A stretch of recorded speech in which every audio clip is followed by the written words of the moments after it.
అదే RTV app వార్తల్ని క్షణాల్లో చదివే అవకాశం ఉంటుంది. ఒక న్యూస్ పేపర్, ఒక టెలివిజన్ ఛానల్ మీ చేతుల్లో ఎప్పుడూ ఉంటాయి. ఈ వశిష్ఠ గోదావరి వరదల వల్ల ఈ సెకినేటిపల్లి లంకలో, ముఖ్యంగా మేము సెకినేటిపల్లి లంకలో ఉన్నాం.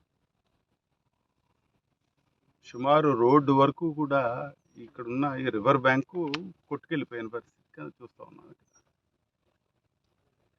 లేదంటే ఒక 30 మీటర్లు 40 మీటర్ల వరకు అది లోన్కి కట్ చేసుకుంటూ వచ్చేస్తుంది. 100 ఎకరాలు.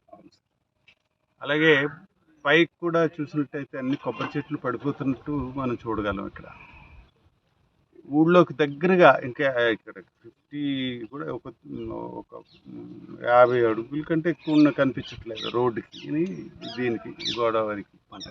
అంతవరకు కట్ చేసుకుంటూ వచ్చేస్తుంది ప్రతి సంవత్సరం.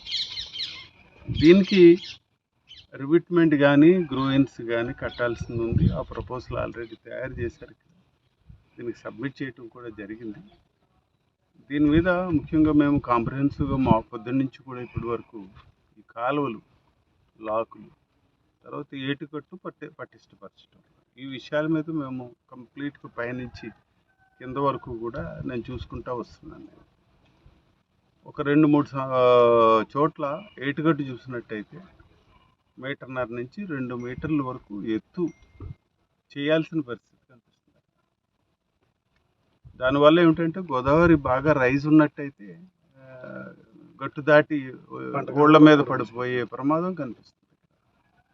కాబట్టి ఇటు ఏటుకట్లు స్ట్రెంగ్థనింగ్ ఒకటి కావాలి. అలాగే ఇక్కడ రివరు ఇరోషన్ కట్ చేయటం కోసం దీనికి గ్రోయిన్స్ కానీ లేకపోతే రివిట్మెంట్ కానీ కట్టాల్సింది కనిపిస్తుంది. కెనాల్స్ చూసినట్టయితే మేనేజ్మెంట్ లేకపోవడం, లాకులు చూసినట్టయితే పూర్తిగా పాడైపోవడం. వీటిని స్ట్రీమ్ లైన్ చేసి, ఎందుకంటే ఇప్పుడు శివకోట లాక్ గురించి చూస్తూ ఉన్నాం. సుమారు 16,000 ఎకరాల ఆయకట్టు ఉంది.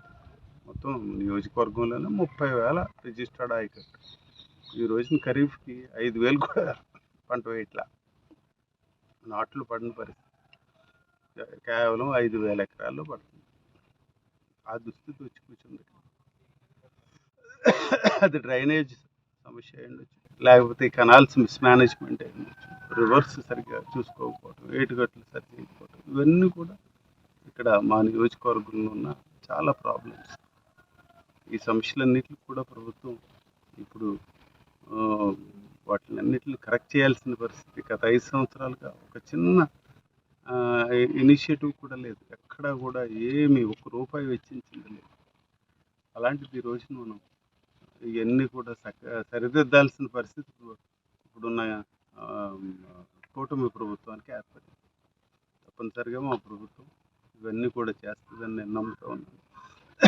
ఇవన్నీ కూడా లాంగ్ టర్మ్ మెషర్స్. ఇవన్నీ చేస్తేనే ఇక్కడ ఈ నియోజకవర్గానికి ఏమైనా బెనిఫిట్ ఉంటుంది. లేదంటే ఫ్యూచర్లో చాలా డిజాస్టర్స్కి తయారయ్యే పరిస్థితి. మరిన్ని వీడియోస్ కోసం ఛానల్ ని సబ్స్క్రైబ్ చేయండి. లేటెస్ట్ అప్డేట్స్ కోసం వాట్సాప్ ఛానల్ ని ఫాలో చేయండి. అండ్ లింక్ డిస్క్రిప్షన్ లో ఉంది.